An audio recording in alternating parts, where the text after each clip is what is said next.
All right. Hello, my friends, and welcome back to another episode of the Health Detective Podcast by Functional Diagnostic Nutrition.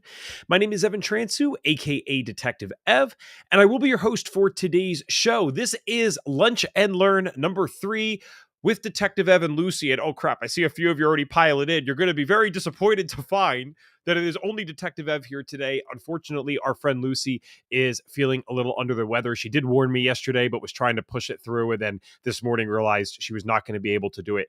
I actually just got through a nasty little cold myself, or bronchitis or something. I don't know what the heck that was, and that's pretty uncharacteristic for me. So I don't know what's going around, but Lucy will definitely be back with us next week, God willing. And today, I'm still going to be able to cover this topic of metabolic chaos for you guys. So it's going to be short and sweet, just like these other lunch and learns. If you are on the audio side, I'm going to do my best today to make this audio friendly so that you don't have to be watching on YouTube necessarily. I know we have a decently large audience on the audio side that might find it difficult sometimes. Maybe you're used to listening to us in the car or while you're doing some chores or housework, whatever it might be. So a lot of this is just going to be verbal. I might end up sharing my screen for some things at the end. I'll warn you guys when I do, but the beginning part will definitely just be more of a verbal thing. So if you're just tuning in with us, I'm sorry, Lucy is under the weather today, so it's just Detective Ev today, and we're talking about metabolic chaos. All right, I think the best way to describe metabolic chaos and help you guys understand what this is, because this is pretty much essential to deciding whether or not FDN is something that you want to do, or if you are a health coach, you could actually kind of steal this from us in a sense. It is trademarked, so don't literally steal it, but you could kind of verbally steal it and use this as a way to explain to your clients what's going on. It's definitely a new way to think. It's a good refresher if you're an FDN. It's something that you need to solidify if you're an FDN trainee. So pretty much anyone that would choose to watch something like this has one or more ways that they could benefit from this information. The way I look at metabolic chaos in terms of explaining it effectively is to compare the things that it's not, all right, to compare it to the things that it's not first. I think that's the only way the conversation around metabolic chaos actually makes sense. So we jokingly say metabolic chaos is the only diagnosis we give out at FDN. We do not literally give out diagnoses, including metabolic chaos. It's not an actual diagnosis. We're not saying that it is. Don't sue us. But it's this pseudo diagnosis of sorts. It's the one label, let's put it that way, that we give to every single person that would go through the FDN course if they have health issues or work with an FDN and FDN's clients, right? No matter whether it's autoimmune issues, cancer stuff, skin stuff, gut health, all of that actually falls under this blanket term of metabolic chaos. So what the heck is it? Again, let's explain first how the other systems work in the world of medicine and healthcare, and then it will make the most sense about the metabolic chaos side. Let's start with Western medicine. That's an easy one. Every single person is familiar with that. Almost anyone would go through that system to some degree, whether as a patient or practitioner, prior to coming to the world of natural or functional medicine, however you want to label that. I actually label those things a little bit differently, and I'll explain that in this explanation today. So, Western medicine, what do? Well, they certainly have a lot of diagnoses, right? They do not have one diagnosis that they label all disease under. They probably have, I wonder what it actually is. It's probably thousands of different medical conditions that are out there. I know there's over 100 mental health conditions that we know of. I'm sure there are thousands, if not tens of thousands, of physical health conditions. So they don't believe in one diagnosis at all. So we already know that. Okay, that's one way that it's different. But what do the diagnoses actually mean? What does it mean if I get told I have Hashimoto's thyroiditis? What does it mean if I get told I have a certain type of brain tumor? What does it mean if I get told I have cystic acne, something I've actually experienced? Well, what it really is fundamentally is a cluster of symptoms, and then we have a label for it. Now, that's a bit oversimplified because a tumor is not just a cluster of symptoms per se. You can actually see a growth. An autoimmune condition is not just a cluster of symptoms per se, because we can see that. I mean, I guess you could argue that the elevated antibodies would be part of the cluster of symptoms, but to me, that's more objective, right? We can see that your antibodies to your thyroid are elevated. And cystic acne, sure, it's a symptom, but it's kind of an objective thing too. You can see that the person has pimples or cysts or whatever it might be. And so there's a mix of this all right, we kind of arbitrarily decide and label that this cluster of symptoms equals this, but there's also some objectivity to it for sure. So that's how Western medicine is a little different. We believe they believe at least that there's thousands of different ways that the body could be sick, and we have different treatments for all of it. This is another really core issue. When you have thousands of different labels, thousands of different problems, let's say, you need thousands of different solutions. You're going to need different medications. You might need surgeries. You might need therapies or other interventions. Hey, if you're tuning in with us a little bit late, sorry for the audio people that had to hear this like 3 times. If you're tuning us in with us a little bit late, Lucy is unfortunately under the weather today. I was saying how I just actually got off some crazy, I don't know if it was bronchitis or a cold, but it was pretty nasty. I'm still recovering. So we hope that she will be doing well for next week. But Western medicine has, again, thousands of problems. They need thousands of solutions, therapies, medications, surgeries, and it could be other things too. The issue with that is, well, there's a lot of issues with that, right? Especially from a functional medicine perspective. But one of the main issues is you have to start to wonder if there's not something more going on. Especially this becomes relevant when someone has multiple of these thousands of problems. It's one thing if someone walks around with just Hashimoto's thyroiditis, which you'd actually really never see. Usually they have some other stuff going on. But let's say the only thing that they had going on, according to Western medicine, was Hashimoto's thyroiditis, or an easier one would be the cystic acne. There was a time where, well, actually not really. I guess I always had other stuff going on too, but I'm sure there's been someone out there that the main and only symptom that they had or diagnosis that they had was cystic acne. If you just have one of those, it can be somewhat easy enough to write off, all right, well, hey, this is my genetics. I got a little unlucky here. So this is the one singular condition that I have. I need this one or these one or two singular treatments and I'll be fine. I can understand how someone might think that way. Where it starts to become ridiculous is when we have like 7 of these things or 8 of these things. We had a client recently at me and my fiance's business where the woman technically had 60 different diagnosed conditions. I'm not kidding. I don't know if this is actually true. That's what she reported to us. I have no reason not to believe her. I've certainly heard of something like this before. So 60 different diagnosed conditions. And the more labels you start to add on, the more you realize maybe there's something else going on here. Sure, maybe this person literally does have a cluster of symptoms and experience something that we would call Hashimoto's thyroiditis, and there's a significance to labeling it in that way that's meaningful. It's not meaningless. But what's really going on if it's Hashimoto's thyroiditis mixed with this skin issue, mixed with this gut issue, now there's a cancer going on. Maybe there's something more. And so, for better or for worse, again, that system believes that there are thousands of different diagnoses and conditions that exist. A lot of the times, whether this is philosophically believed or not, this is certainly believed in terms of action, and actions definitely speak louder than words when it comes to medicine and many things in life. They almost seem to believe that the diagnoses imply that the body is inherently flawed in one or more ways. You say, well, Evan, no, I'm a Western medicine person. I don't necessarily believe that. Again, I'm not saying that you necessarily believe that philosophically, but let's think about the actions that someone's taking.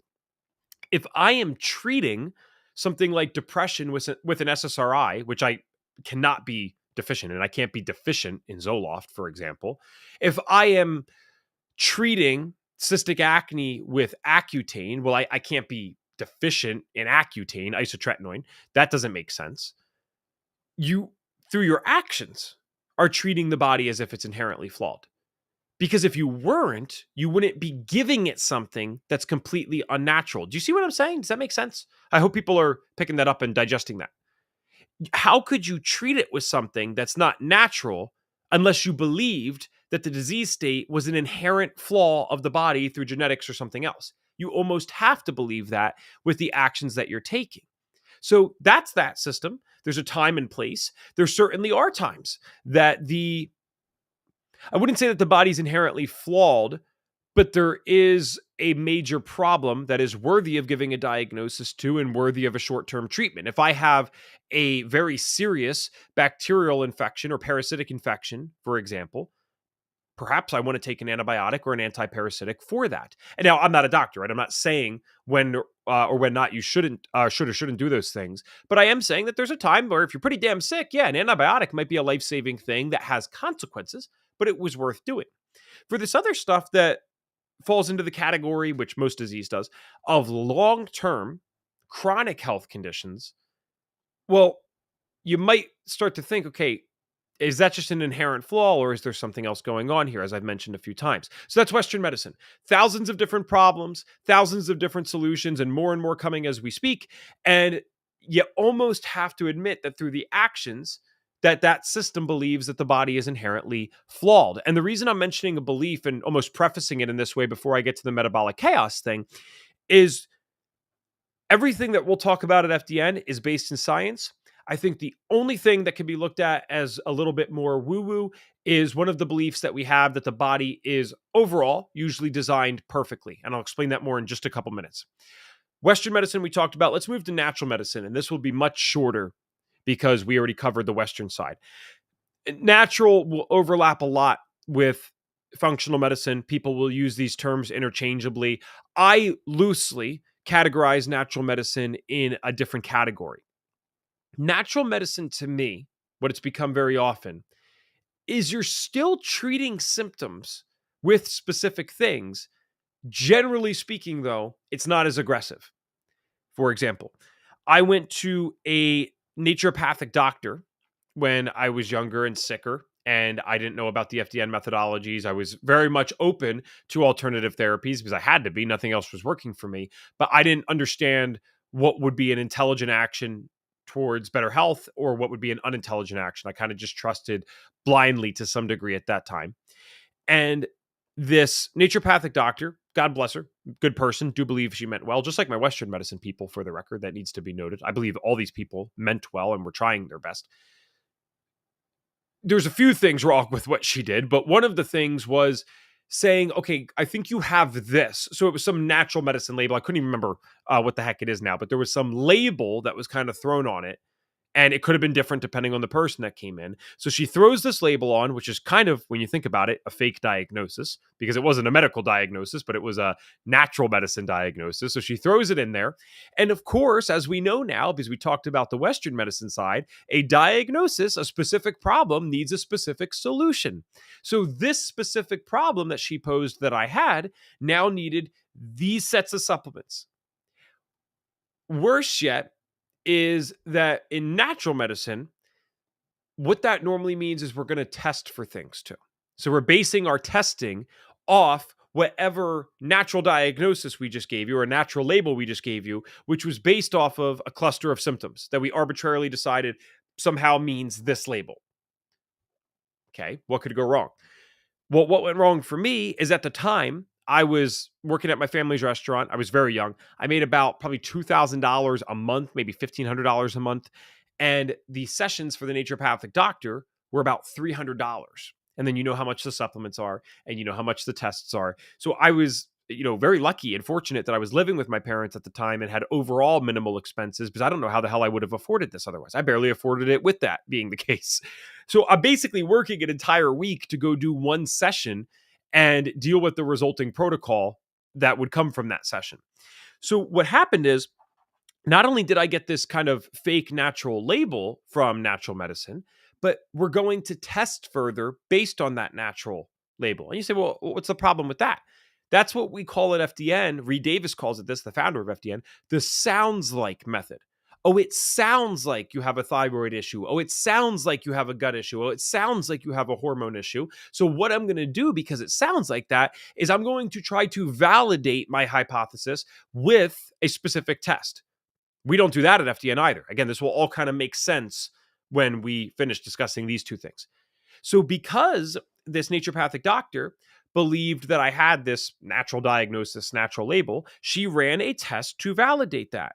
Here is the craziest part about it. Because again, you could argue, well, if she found some good stuff on the test and helped you with the protocol, I mean, that's not like the worst thing in the world. But wait, there's more. She runs the test and it didn't come up for what she thought would come up. So her hypothesis, at least according to the test, was wrong. But then she explains to me how things could come up as false negatives. And so we went through a natural treatment protocol anyway. We treated the thing that she thought I had, but that didn't come up on the test. And one has to ask, because it's not like this test was free. This was another few $100 out of my pocket. So now I've worked over a week of my life, full income from that week and change, by the way, just for the session and the test. But the test didn't show what she thought was going to be there, and we treated it anyway. Why did we run the test? It's one thing, again, if it was free and minimally invasive, minimal commitment to getting the test results done. I can understand that, but it wasn't free. It cost a lot of money, actually. And it was very hard for me to spend that money at the time. It'd be hard for me to spend that money now. It's not something I want to just blow $300 on. So you were going to treat this anyway, and you ran a test to validate it. If anything, it invalidated it, and now I'm spending the money. That's the kind of issue with natural medicine. And again, this concept of many labels for many different problems and many different solutions for these many problems. Natural medicine and Western medicine, at least natural medicine in the way that I just defined it, they're not that dissimilar when you put it that way. Philosophically, they're not that dissimilar. Action-wise, they're definitely not that dissimilar.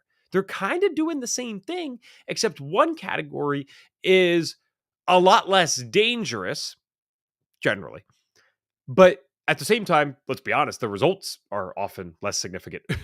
Western medicine might have some severe side effects. If you take a Xanax for anxiety, man, that can mess you up, but you're certainly not going to be anxious afterwards. There's a small percentage of people actually that respond in a kind of paradoxical way and they actually become more anxious, but it's very small. Most people, yeah, you're not going to be anxious, but now you have some new problems. If I take some chamomile tea for a panic attack, okay, it might chill me the hell out a little bit, maybe 2 or 3%, but I've never had a panic attack stopped from chamomile tea or something. So yes, it's less harmful, but it's also actually less effective a lot of the times. So what does FDN do? And what does a lot of functional medicine nowadays, it seems, aspire to, hopefully, but functional medicine can often just be like a terrible mix of natural and Western medicine. Well, FDN, we don't have any of those labels. We don't operate with those thousands of labels, and thus we don't operate with those thousands of solutions. We have the one label, the one pseudo diagnosis. It's not a real medical diagnosis, like I said, metabolic chaos. So what the heck's metabolic chaos? Metabolic chaos could probably, I'm sure if Reed was here, he would define it a little bit differently. I'm sure if Elizabeth Gaines, our lead course mentor, who's brilliant at explaining this, I should have brought her on for this, she would probably explain it a little bit differently. So I'll tell you how I interpret this. Metabolic chaos is the result of what happens to a body after years and years of different stressors beating it down. When someone comes to us, like myself, as I once did to FDN, with 7 different diagnosed conditions at the age of 18, and you start thinking this is ridiculous, there's got to be something more here. I can't just be this unlucky, this inherently flawed to have 7 different conditions. FDN didn't look at that and say, oh, yes, you have this, you have that, you have these things. We're not doctors if we're practicing as FDN, so you couldn't even do that if you wanted to. What FDN said, oh, this sounds like metabolic chaos. Now, I had never heard that. No one ever told me that. So I said, what the heck's that? Well, metabolic chaos is the result of what happens, the experience of what happens when someone has all these different things stressing out their body. And this is also why you'll hear us say sometimes on episodes like today or other episodes on the podcast, we don't necessarily believe that you can always find the root cause. We don't necessarily believe that you can always find the root cause. And you might think, well, what are you talking about? Why do you do the testing then?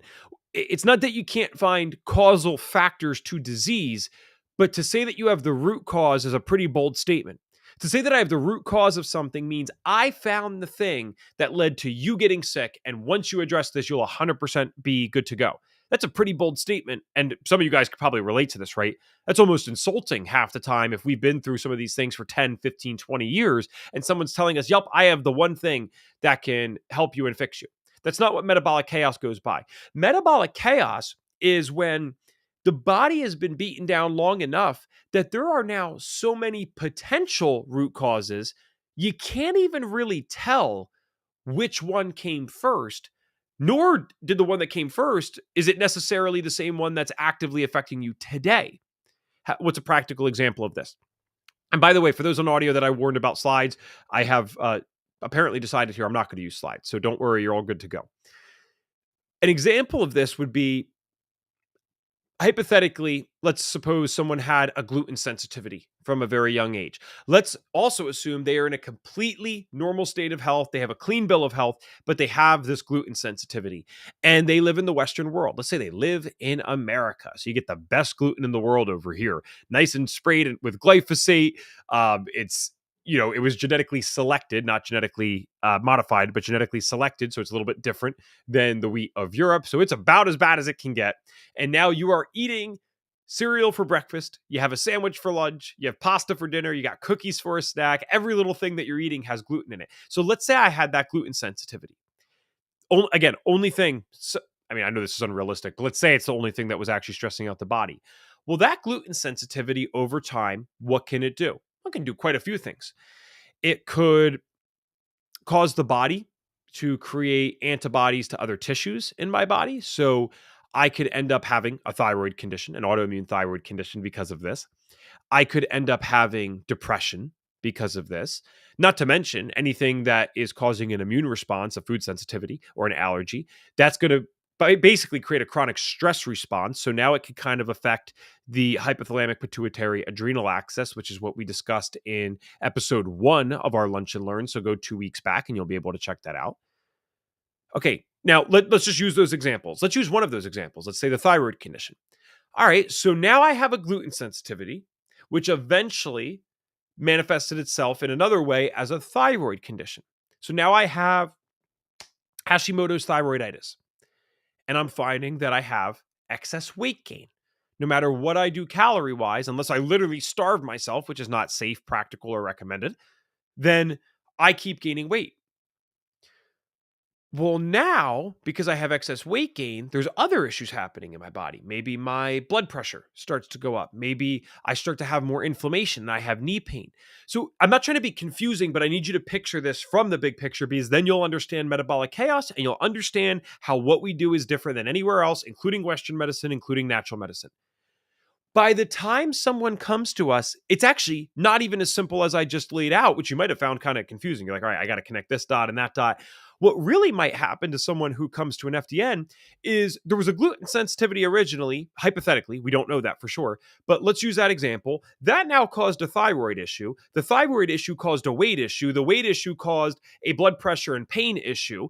The weight gain and the lack of energy from the thyroid issue also caused depression caused other things. Do you get what I'm saying yet? What I'm saying is that all of these things are now together and they all act as unique stressors on the body. So by the time you come to someone like an FDN and we run the tests, how the hell do I know whether or not it was a gluten sensitivity first or it was a thyroid issue first? Or, you could probably predict that the weight issue came after the thyroid issue, but it could have been a weight gain issue first, right? So you don't even know what root cause came first. And now they are all contributing to stress on the body. That's metabolic chaos. All of these things now play their unique role in stressing out your body, which is manifesting as more and more symptoms. That's metabolic chaos. And it doesn't matter, in a sense, what came first. Because let's say I got rid of that gluten sensitivity. Well, you don't think a body that's depressed, inflamed, high blood pressure, Hashimoto's thyroiditis hasn't also gotten other things wrong with it now? If you're chronically stressed from a food sensitivity or a chronic disease or depression, your stomach acid goes down. You might now have bacteria and parasites. Is changing your diet to remove gluten, no matter how long you do it for, is that all of a sudden going to solve your bacterial and parasite issue? No. That's why metabolic chaos is such a good way to look at this disease stuff. And that's why we are not bold enough to say that we could ever tell you the one root cause that you have. Because there's plenty of people that come into the world of FDN, whether as a practitioner, future practitioner, or a client, that say, I've been doing gluten-free and dairy-free for 10 years. My friend tried it and they got a lot better from their health symptoms. I tried it, barely anything happened. Well, sure. Because maybe by the time that you tried this, you already had 5 other things contributing to metabolic chaos, and it no longer mattered if you removed gluten. Not to say that's not a beneficial thing to do for your health. Please don't misinterpret what I'm saying. When I say it no longer mattered, I meant it's only going to budge their disease state so much, they might only feel 20% better because, sure, maybe that was the initial issue when you were 5 years old, But Mr. and Mrs. So and so, you're 45 years old now. The body has a lot more wrong with it. And all of those things are contributing to this metabolic chaos. So that's why, even if we could throw 1,000 different diagnoses on these things, if we were somehow doctors as FDNs, just to be clear, there are FDNs who are doctors because they were doctors beforehand, or maybe even became one afterwards. But what I'm saying is, if you're practicing it as an FDN, you're not practicing with your doctor hat on. Even if we could put 1,000 different labels on this as FDNs, we wouldn't. We don't believe that we could ever fully know 100% of the time what precisely caused all of this. What precisely caused your body to now have 7, 8, 9, 10 different health conditions? Metabolic chaos, to be clear, also explains why the longer you go with this, it's not like your Hashimoto's just gets worse over 20 years, right?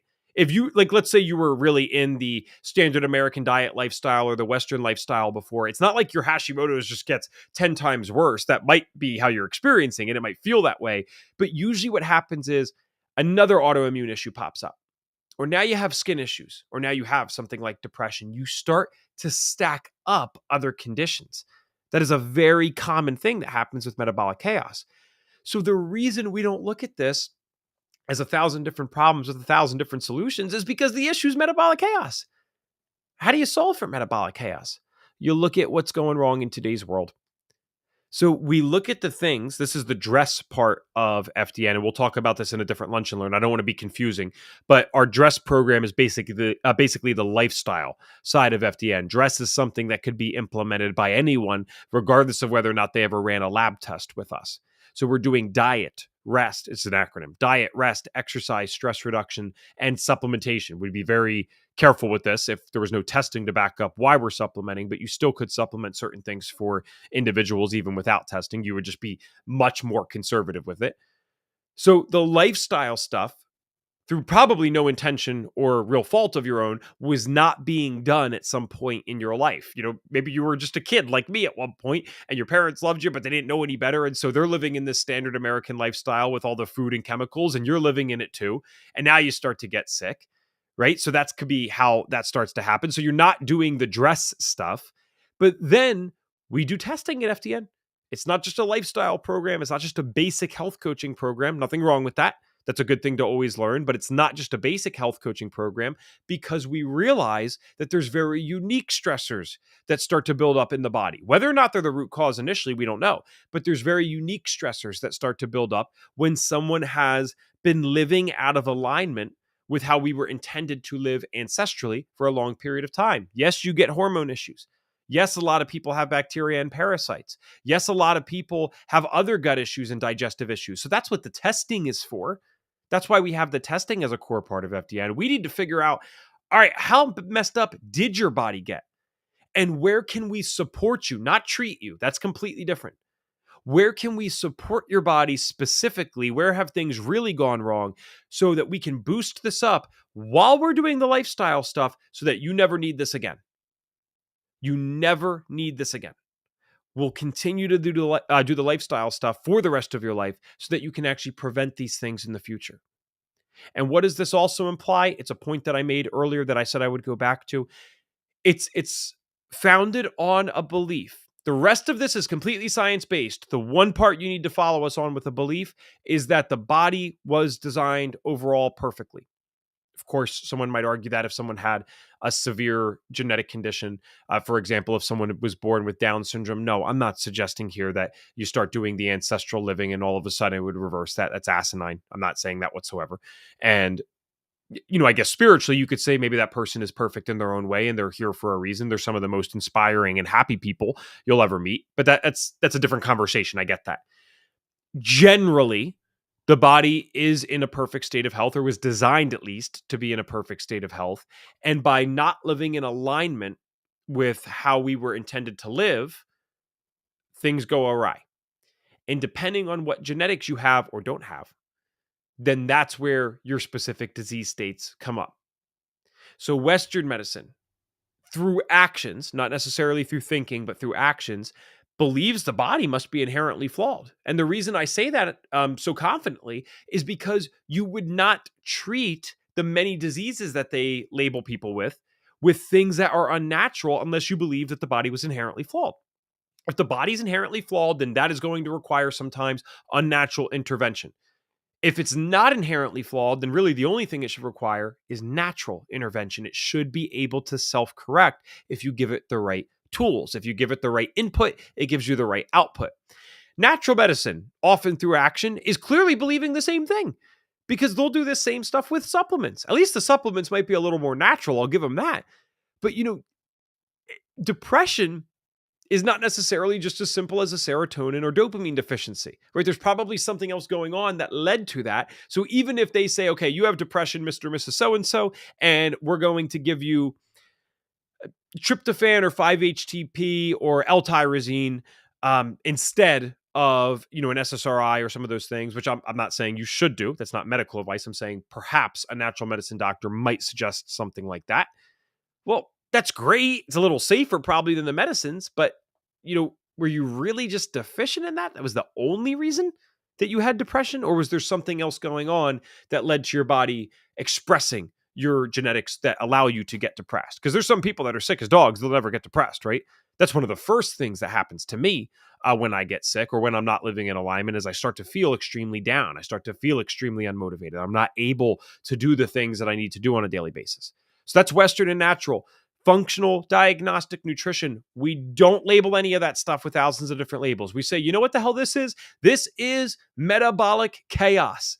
It's absolutely chaotic because of what's going on in today's world. And now the gluten sensitivity or the adverse reaction to a vaccine or the dairy sensitivity or the pathogen that you picked up or the foodborne illness that you had when you were younger has now led to hundreds of different issues or tens of different issues going on in your body.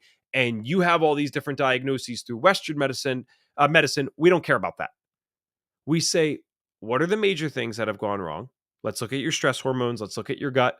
Let's look at what is going on in terms of, again, bacteria and parasites. Let's look at what's going on in the liver. We're going to look at the main stuff to support you. But at the end of the day, this is the body doing the work. We're going to help you with the lifestyle side.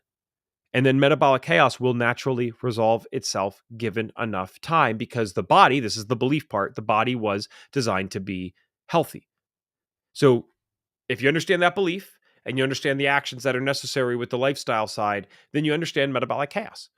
So I hope that makes sense. If I see a lot of you guys are actually hanging out with me today live, you must either like the sound of my voice or you like what I'm saying. So if you have any questions, obviously feel free to let us know, but we're trying to keep these around 30 minutes if there's not Q&A. So I'm going to cut it there. I do see one comment from earlier, removing any stressor is beneficial. Removing all stressors would be optimal if possible. Yeah, right? Not that we can't handle some stress, but in theory, at least in the FDN theory, if you removed all the stressors, you should remove the disease state. That probably would happen to you. So that's metabolic chaos. It's our one singular diagnosis, pseudo-diagnosis at FDN. I don't have Lucy with me today, as you guys know, so I don't even remember exactly what our next topic is going to be here. But if you're liking these Lunch and Learns, just know that they come out every Tuesday. We are always a step ahead on the YouTube and Facebook side. So if you're watching here, we're on week 3. The podcast this week, like as I'm talking right now, just got week 2. So they're a week backlogged. And if you want to stay up to date with us, you could be on YouTube and or Facebook. So stay tuned for next week. Stay tuned for the next topic. And Lucy, we hope that you are feeling better soon. Thank you guys so much for